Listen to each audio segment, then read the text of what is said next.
Well, California has gotten a lot of moisture over the weekend, and this time Southern California could get some much needed rainfall by the end of the week in a series of systems for the northern states.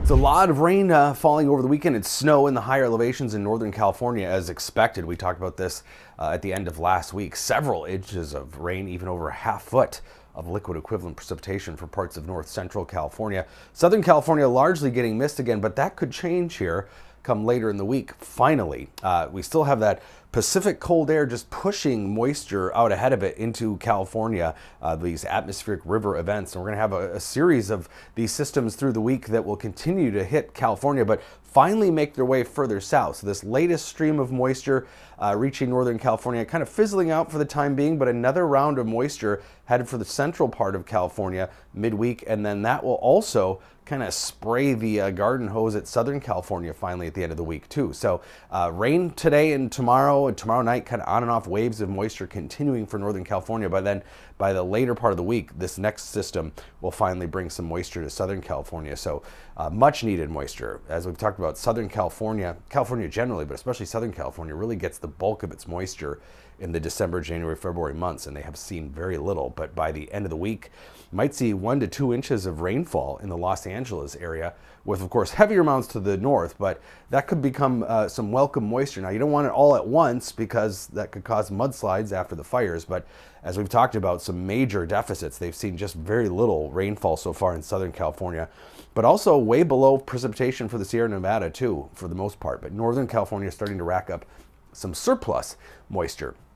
The radar and satellite imagery really telling the story, though, this morning for the rest of the whole northern third of the country. You can see pockets of snow and rain showers here all across the northern part of the U.S., and we're in a straight west to east kind of zonal flow. The jet stream is going to be lined up to bring one system or disturbance after another. Not big storms, but a series of systems that will finally bring snow to areas in the northern U.S. that have been kind of lacking snow. We're going to be right in that sweet spot, riding the temperature gradient of colder, below normal temperatures to the north and west, above normal temperatures for much of the south.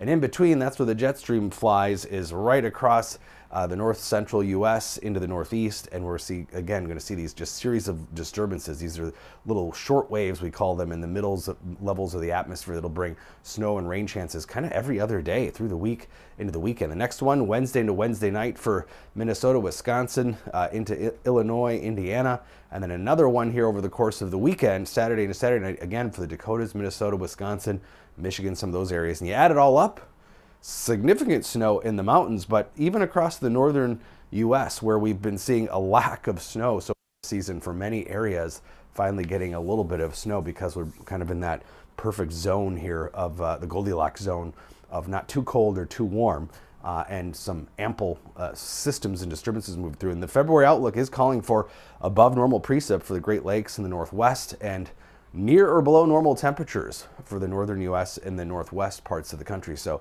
it could be a more active month than what we saw certainly in January.